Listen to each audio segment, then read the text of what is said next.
Okay, I have 10 o'clock. I'll call the Commissioners' meeting of December 27, 2023 to order. First item up on the agenda is a motion for the minutes. I'll make a motion to approve the minutes from December 20th, 2023 Board of Commissioners meeting as submitted. Second. I have a motion and a second. Any discussion? Hearing none. All those in favor signify by saying aye.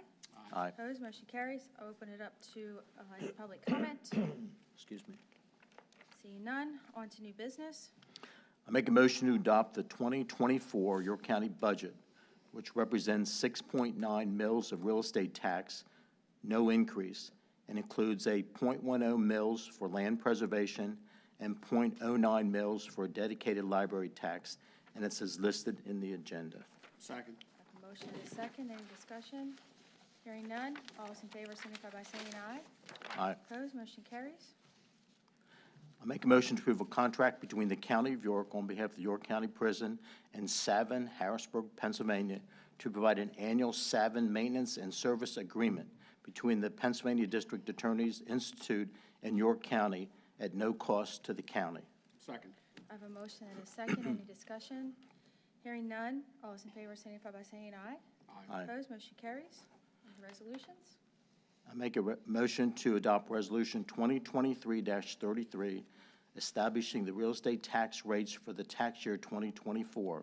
The tax rate is the sum of 6 9/10 mils on each dollar of assessed valuation, or the sum of $6.90 on each $1,000 of assessed valuation, and it's summarized in the agenda. Second. I have a motion and a second. Any discussion? Hearing none. All those in favor signify by saying aye. Aye. Opposed? Motion carries.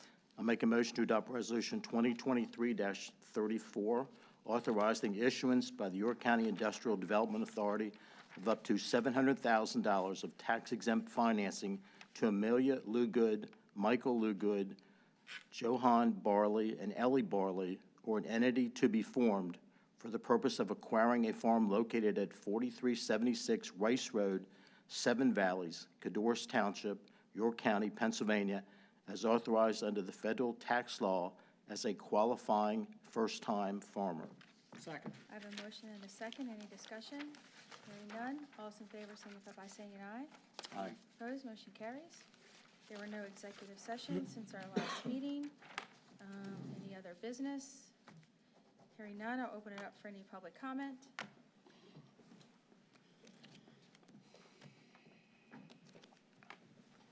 Carla Byerly, Warrington Township. Good morning, Commissioners. I'm here today to respond to Dr. Howie's comments from the December 20th Commissioners meeting regarding broadband. I understand his professional opinions carry a lot of weight for you, but I respectfully ask you to consider the following points. Dr. Howie suggested looking for sources of clarity when it comes to the standards we have today regarding broadband and Wi-Fi. As you know, there are currently no safety standards, only FCC guidelines, and guidelines are not safety standards and should not be construed as such.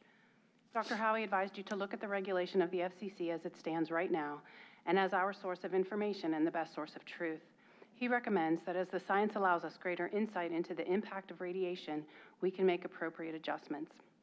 I'd like to remind you that as the regulation of the FCC as it stands right now is based on 1990s science. The FCC adopted RF radiation exposure limits based on behavioral studies in the 1980s involving 40 to 60-minute exposure times in 5 monkeys and 8 rats. The FCC then applied arbitrary safety factors, including the assumptions that harmful biological effects are due to tissue heating and that no harmful effects occur below a specific absorption rate threshold. We have over 25 years of science that has emerged since the FCC published its guidelines in the 90s. Research on the harms of RF radiation is extensive, established, and clear. Scientists have proven that the assumptions of the FCC and the International Commission on Non-Ionizing Radiation Protection, or ICNIRP, that underlie the exposure limits are invalid and continue to present a public health harm. We have repeatedly shared with you that in August of 2021, the Environmental Health Trust submitted over 11,000 pages of evidence of harm, and as a result, the U.S. Courts of Appeals D.C. Circuit, case number 20-1025, the judges ruled against the FCC. They mandated the FCC to substantiate that their guidelines are safe, and particularly for children and specific to long-term duration of exposure, testing procedures, and the impacts to the environment. To date, the FCC is out of compliance with the court order. Based on the court's decision, I respectfully disagree with Dr. Howie's recommendation that we look to the FCC as our best source of truth. I would argue that the FCC is comprised primarily of industry-biased, unelected telecom officials who do not hold public safety and security as their highest obligation. As commissioners, you swore an oath to uphold the Constitution and protect the life and property of the people you serve. Dr. Howie stated that the absence of broadband access can have negative impacts. We are in no way advocating for absence of access. I would point out that the current plan only brings radiation densification to the street level and does not guarantee direct-to-user connectivity as a criterion for success. We are advocating for safe, reliable, cyber-secure access for all of York County. We are advocating for fiber optics to the premises for all. Thank you. Any other public comment?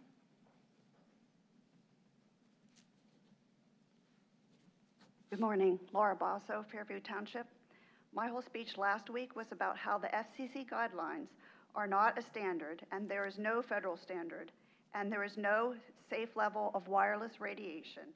And I listed and spelled out exactly why. In that meeting, Dr. Howie shared his opinion on the health effects of wireless radiation. First, I'd like to address his remarks about our so-called concerns. No one speaking here last week, today, or any other time has said anything whatsoever about mere concerns. All of our statements are based on fact and law. Dr. Howie himself admitted that there are harmful effects, but says the benefits outweigh the risks. Exactly what are the benefits of placing radiation-transmitting base stations on schools where children learn? This plan will expose children and neighborhoods to radiation pollution densification, but according to the statement of work, the plan does not guarantee service inside the home or building, and the in-building service signal strength is not a success criterion. So there are absolute hazards, including health effects and surveillance, with no guaranteed benefit. The urban wireless statement of work also states it will bring Wi-Fi to the streets. Darla and I measured Wi-Fi coverage on the streets of York City with our meters and can show there is already Wi-Fi coverage on the streets. And there is also no gap of coverage for wireless phone calls outdoors. And where there's no gap in coverage, industry has no right to deploy more wireless facilities. Broadband internet service is classified as a Title I communication in which the 1996 Telecommunication Act preserves the right of local governments to regulate with no preemptions. Broadband service can and should be provided by fiber optics to the premises in order to comply with the purpose of the 1934 Communications Act and 1996 Telecommunications Act to promote the safety of life and property and to be in compliance with many other laws that are in place now to protect the rights of the people.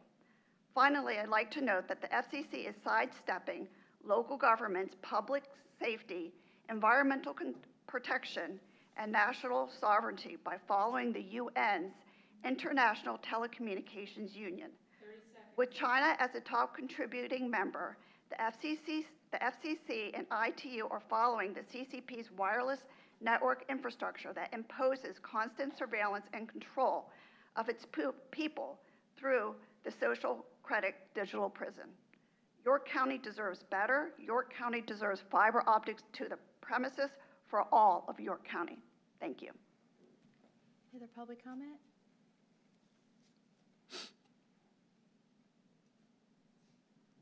Sarah Thompson, Windsor Township. Today I'll be reading a little excerpt from the article, RF Health Safety Limits and Recommendations, which overviews the latest scientific research and states that the current FCC/ICNIRP limits are questionable from the standpoint of scientific justification for the safety and public health protection. James C. Lynn, he's a former ICNIRP, and he continues to publish many articles. This one comes from the IEE Microwave Magazine on the lack of health protections in the current FCC and ICNIRP wireless radiation limits. He is one of the world's most renowned scientists who have studied the effects of radio frequency radiation for decades. He's a distinguished former member of two organizations that created the RF exposure limits on the International Commission on Non-Ionizing Radiation Protection, that's called ICNIRP, and the Institute of Electrical and Electronic Engineers, IEEE, said Dr. Davis, PhD, MPH, a president of the Environmental Health Trust, whose 2021 successful lawsuit against the FCC, which is EHT et al. Versus the FCC, resulted in a federal court mandate to the FCC to address the submitted evidence on biological effects of long-term exposure. In this article, Dr. Lin concludes, the revised RF exposure limits make allowances only to worry about heat with RF radiation. These limits are devised for restricting short-term heating by RF radiation and aim to prevent increased tissue temperature. Thus, they're not applicable to long-term exposure at low levels. Instead of advances in sciences, they're predicting on assumptions using outdated exposure metrics. Thus, their ability to protect children, workers, and the public from exposure to the RF radiation or people with sensitivity to EMFs from wireless devices and systems. Furthermore, the limits are based on outdated information and circumvent important animal data. These issues are even more relevant in the case of millimeter wave radiation from 5G mobile communications, for which there's no adequate health effect studies in the published literature. Finally, the guidelines do not adequately address conclusions from scientific organizations such as the IARC. Thus, many of the recommendations limits are questionable from the standpoints of scientific justification for the safety and public health protection. Dr. Howie stated there was many quantifiable and real health benefits to having access that impacts longevity and quality of life. In order to keep the conversation going and increasing my own knowledge base, I'm asking to see those studies for review. Thank you. Any other public comment? Okay. Thanks, everyone. If I could have a motion to adjourn? Oh, sorry. Not sure why Siri's talking to me. If I could have a motion to adjourn? I'll make a motion to adjourn the meeting. I have a motion and a second. Before we adjourn, this is Commissioner Smith's last commissioner meeting, so just want to thank him for his 4 years of service and wish him well as he enters the private sector. Anyone further discussion on adjourning? Good. Hearing none, all those in favor of adjourning signify by saying aye. Aye. Opposed, we're adjourned. Everybody have a safe and